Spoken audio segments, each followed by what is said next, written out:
Let's see who can make it through game number 10 and be victorious. We're in the double digits now. And with the double digits comes more off-spawn action for Thomas and Queasy. Got to be aware of all angles and sides here at Mount Olympus as they sort of land here towards these western buildings. 2 mythic chests available in this one. With some decent loot to be acquired. It's just a lot of Free, space, actually. too. A lot less fighting going down in the early game as we've seen each and every one of these games progress. Ooh. And now we got a contested Swizzy and Vanya out of the gates at Brawler's Battleground. But honestly, the way Swizzy and Vanya have been playing, I'm not sure they're really just going to 50-50 go for a fight right out of the gates. I do know they want to get respect of that Brawler's Battleground. So I think a contest like this with how they've been playing is going to help them a little bit more than anything else. I mean, that one was very, very interesting, right? In terms of, yeah, this is the kind of switch ups you expect to see at some point in FNCS. But yeah, contesting the team in first place is not going to be easy for Sebe and Forzen. I mean, everywhere else we've seen them on the map, they've had their fair share of struggles. But now taking the fight to the team holding the pole position is very, very brave. We'll see if their bravery pays off. That's already a good shot, so they already have the upper hand. Flipberry Fizz being forced out. They're immediately kind of break through a lot of these builds, and the thing is, once you continue to put pressure like that this early into the game, it's kind of hard to continue to play defensive because of the lack of materials that you actually have as Swizzy tries to go up, and he instantly gets knocked down, trying to leave Force with just a sliver of HP, and this is where Vanya has to be able to get aggressive, clean up on that damage while he can. Otherwise, he might have no other option but to try to disengage. This is a monumental moment in this tournament. Swizzy and Vanyak, their gameplay has been infallible. There's been nothing anybody's been able to do to stop them once they get to endgames. And maybe this is the solution. Let's try stop them here from the very beginning of their game plan. And Vanyak now has the weight of the world on his shoulders to try clutch up here. Then they're getting third-partied as well. Oh my goodness. He's gonna make something happen though. He takes down one. Vanyak refuses to lose. He refuses to give up this first place slot. And he might even take out both of them. Oh my goodness, Vanyak is unbelievable. Wow. And he immediately hears that third party coming, trying to disengage. They destroy the ramp at the perfect time. 16 HP, Vanyak comes crashing down, and this is where the going gets tough. 16 HP, no heals left to his name. Seyyto, Voltiax, they have all the builds in the world. They were able to loot up. They were uncontested. This might be the end of the road, barring any miracles for Vanyak, but he shoots another haymaker shot, fighting for every fiber of his being until, unfortunately, he goes down early. And for the first time this weekend, Swizzy and Vanyak are down at the start of the game. There is finally an opportunity for teams to try and fight for first place.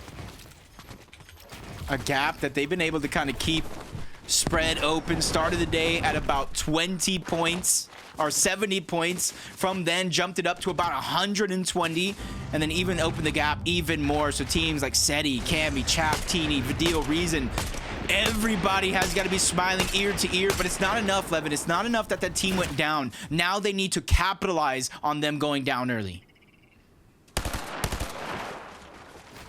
I mean, what a moment for the tournament.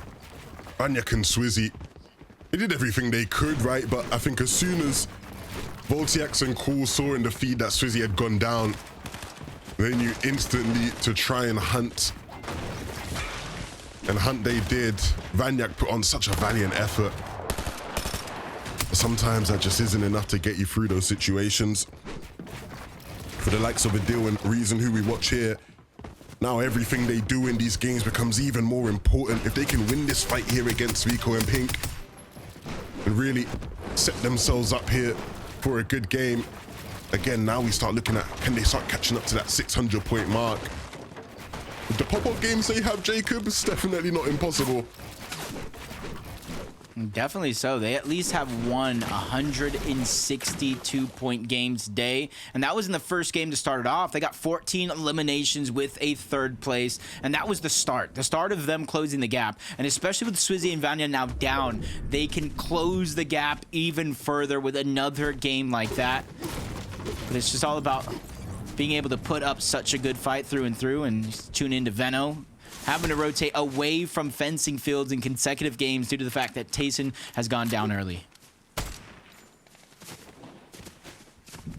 I mean, again, when you have a team who's been struggling with their mid games, one of the players going down this early definitely does not help that.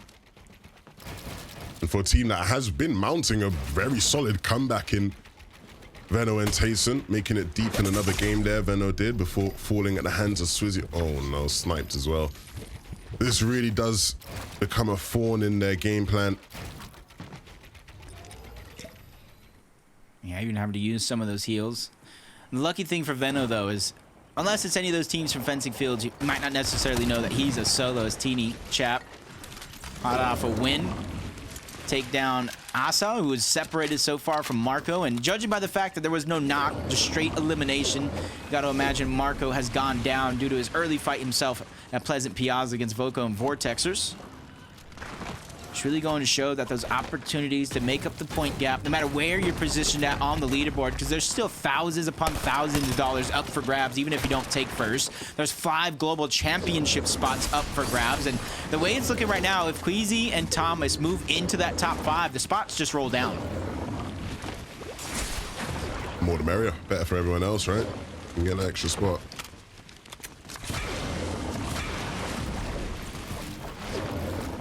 Hero Mappy, something that I feel like we've seen them do most of this weekend, staggering themselves back in this position.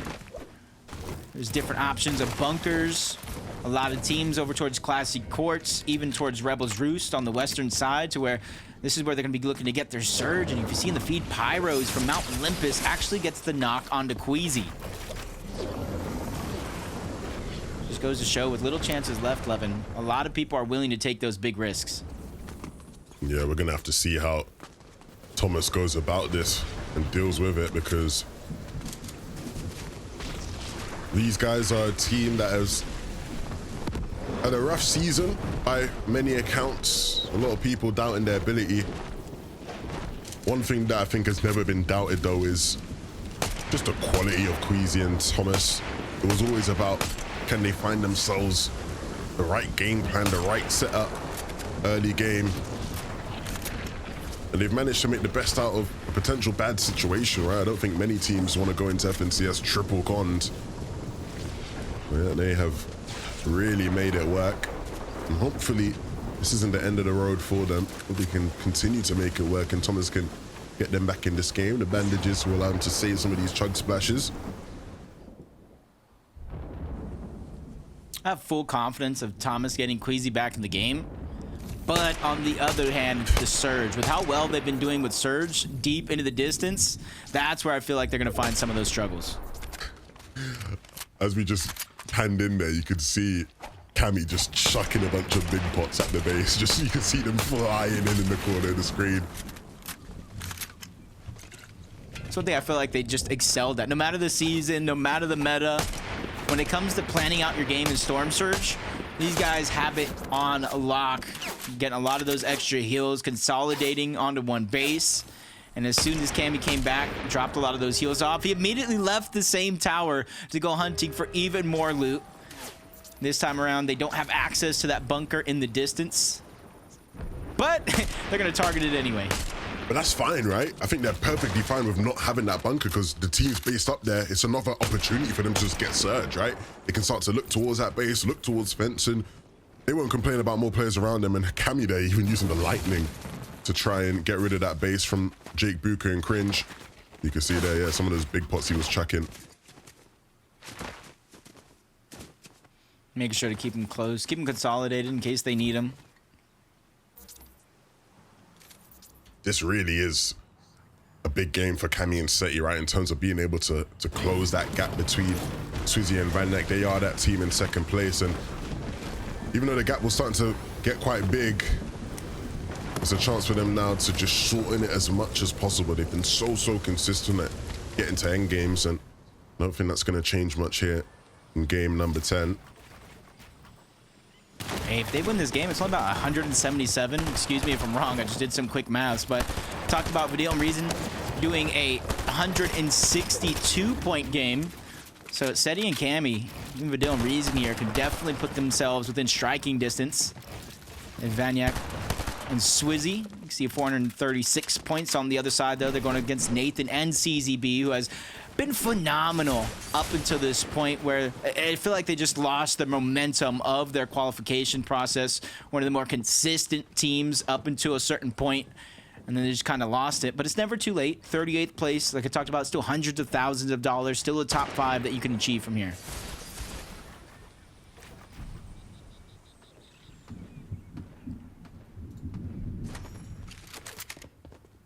Reno still as a solo here. Tayson spectating.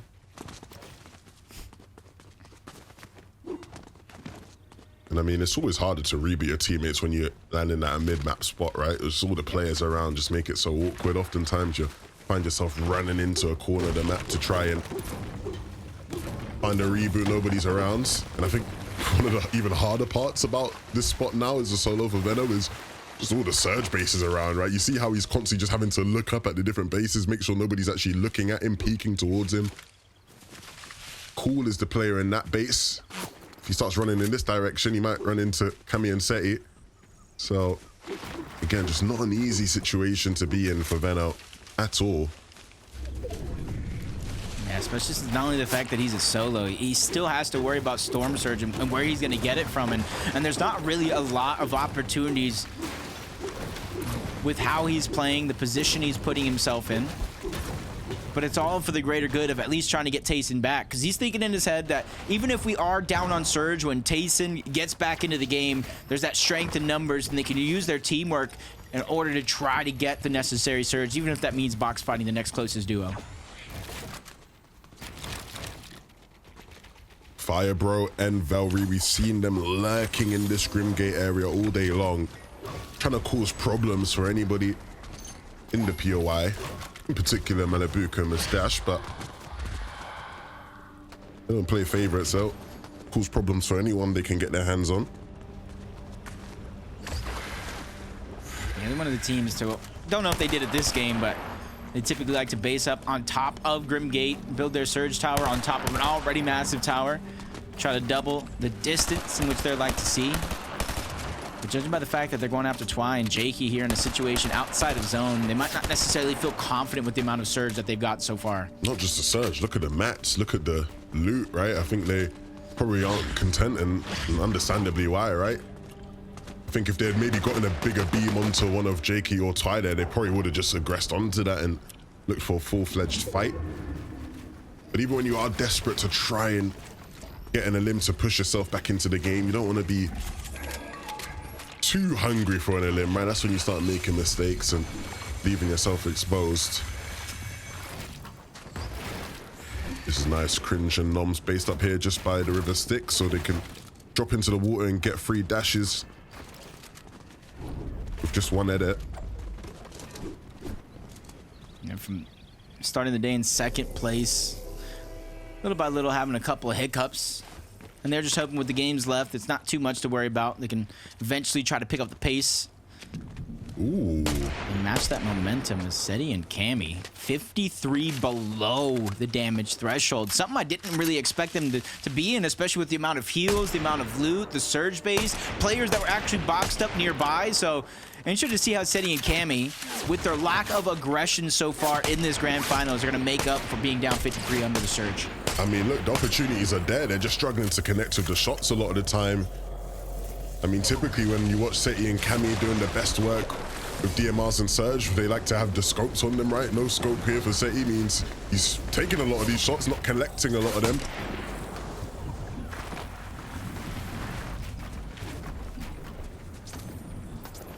I think he knows that persistence is key in situations like this. They're not going to be the only ones looking in the direction of that tower. And when this next zone, they finally make their way in, and they don't have to travel far before they're at the next zone yet again. But Venno still floating around that fencing fields. Hasn't really had that opportunity to go for the reboot just yet. He's 16 above, but instantly drops 24 below, but connecting the shots at the perfect time. And he has multiple options. We were talking about Seyyto and Camby having options. Venno has just as many options to try to get the surge as them.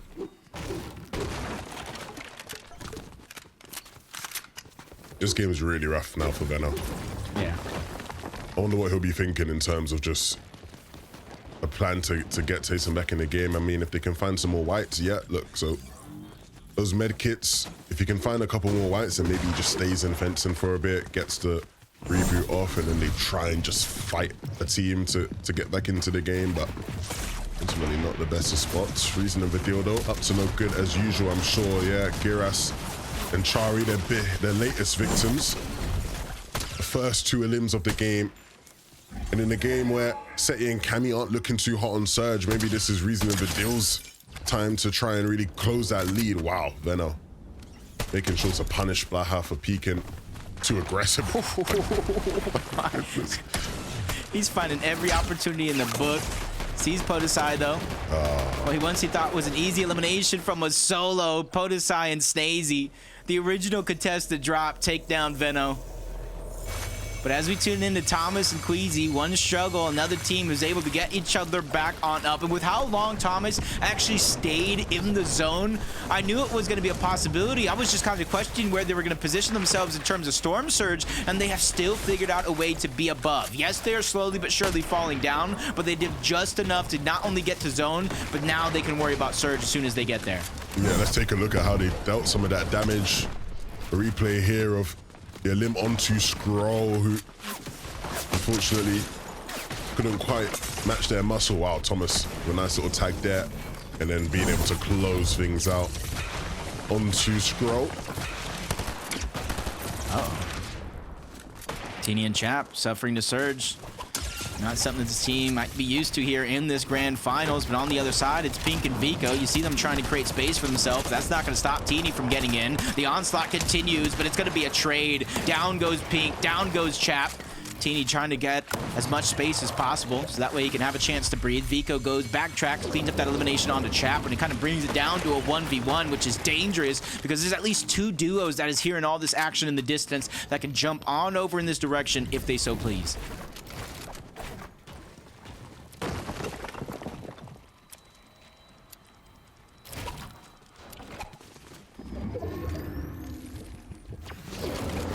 Does look like Teeny's gonna get a moment here with that elimination trade with him and Vico. Those duos that I was kind of mentioned, potentially third party, they're just gonna continue to move on past. Kind of leaving us on a little bit of a stalemate, but Teeny's troubles have just gotten harder. He got the solo in front of him, Queasy, Thomas on a mountain behind.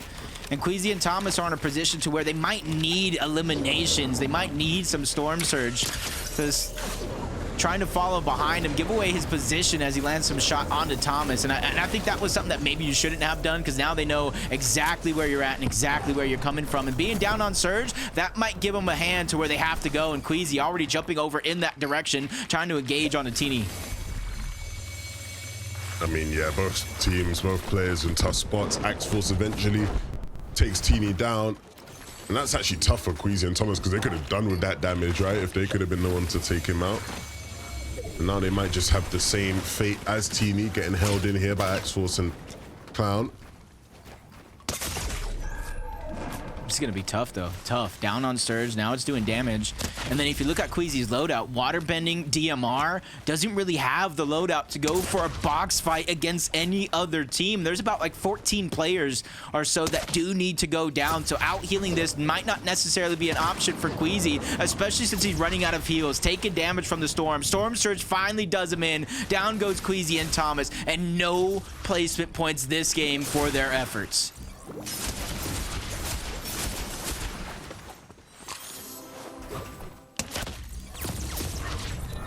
Disaster strikes, but they're not the only team going through a rough time here when it comes to Storm Surge. Velry was just taken down. You don't get knocked when you get taken down from Storm Surge. You just get eliminated altogether. Now Fire Hunter is going to be stuck by himself. There is a few options for him to try to get the Storm Surge, but the time to get those shots is definitely running out. 40 below, and because of that, Seyyto just quickly looks over in that direction and steals away that elimination. Again, just shows how hard Storm Surge has been for teams this season. Teams who we've seen consistently be good with Storm Surge today, and in day one, all struggling. Cammy and Seyyto below. These guys have been one of our biggest beacons of how to play Surge, how to be consistent with it. Even they're struggling here in this game. Yeah, it just goes to show no matter how picture perfect you think a team or someone can be, everybody has their struggles in a lobby that is this stacked. And Vico just trying to sneak up on this Seyyto. Quickly spots him out and puts him down. The struggles will continue for them, but that's a blessing for Seyyto and Cammy, because now look at the Surge position they're in. Much, much better. Just like that, they turn it around. And a limb here onto Destru. And then one onto Vico. It was for Strokey that picked up the confirmation onto Destro. So Cammy and Seyyto will only get the credit for one of them, but those extra points will go a long way.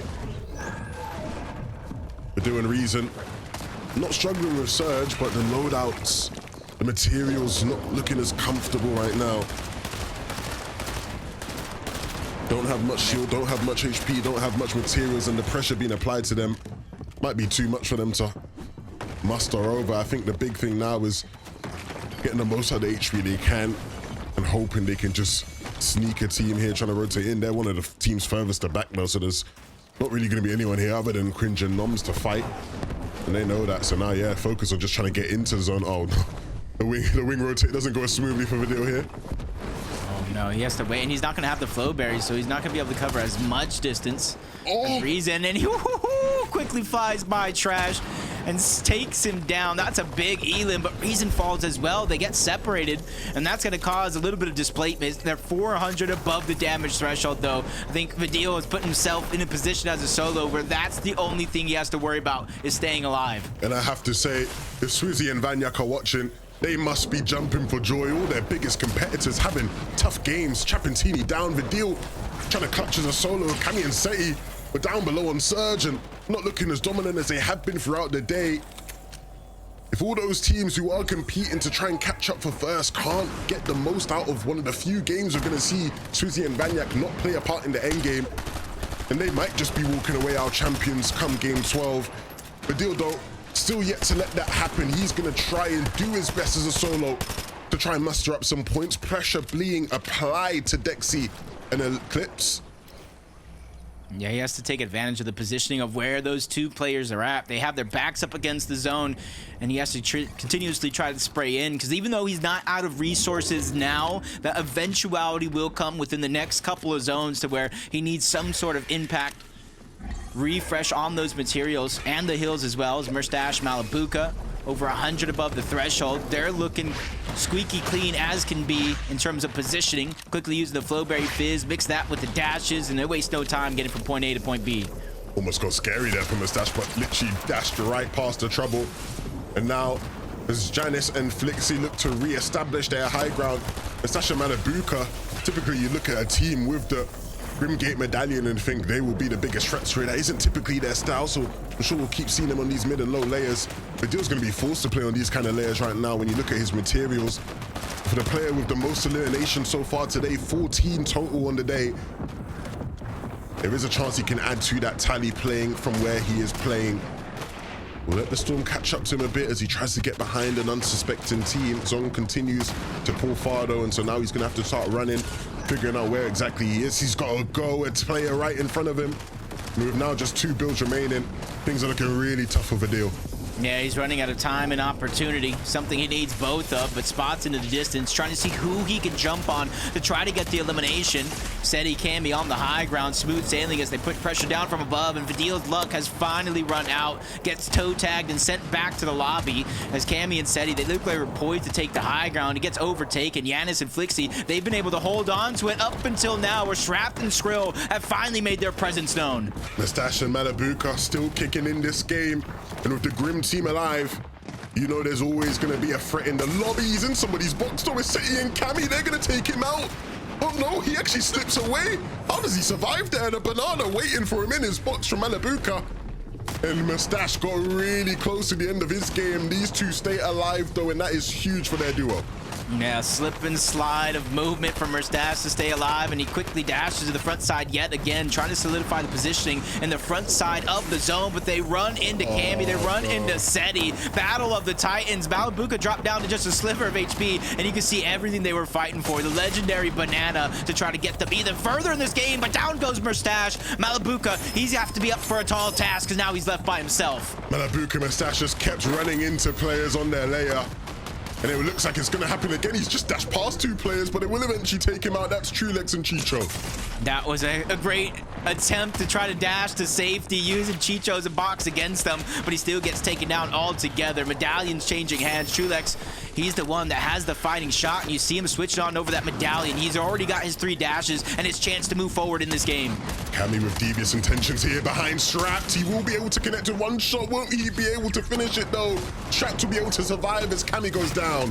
That is just a big defeat for Cammy, but he's done his job. They made it far into this game, trying to close the gap for first place, but so is everyone else. Toos and Carmy staggering themselves back, so that way they can try to sneak up on another team. Fordoxy and Trippin doing the same thing, which means high ground virtually unnoticed.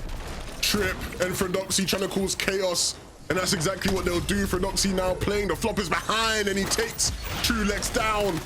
This is Fordoxy's time to have his typical pop-off, but he's stuck in between two teams. Skrill might have just thrown the game away, though. He drops down, and he gets taken out as a result of it. Fordoxy now trying to push his way back up, and he will be able to take high ground for himself. This is a big opportunity because Fordoxy also has the Medallion of Hades, where he can get the Siphon if he can figure out a way to separate Andilex and Seyyto in a 1v2, but Shrapt is still alive, and he's trying to cause destruction and distractions. Everything comes crashing down. Fordoxy gets a knock on the one. Siphon doesn't come through, and the game is ended just like that with Andilex and Seyyto stealing it away. Seyyto is never going to be an easy man to beat in a fight, and showcasing that right at the end there. Andilex and Seyyto kept their composure, and they're rewarded as a result of it. A big win here for the Frenchies. And what a way to take advantage of a game where not only first place went down early, but players at the top of the leaderboard were dropping like flies. And in a situation where you're the only duo left alive against 2 different solos, they make the play to take down Strapped, and it was basically easy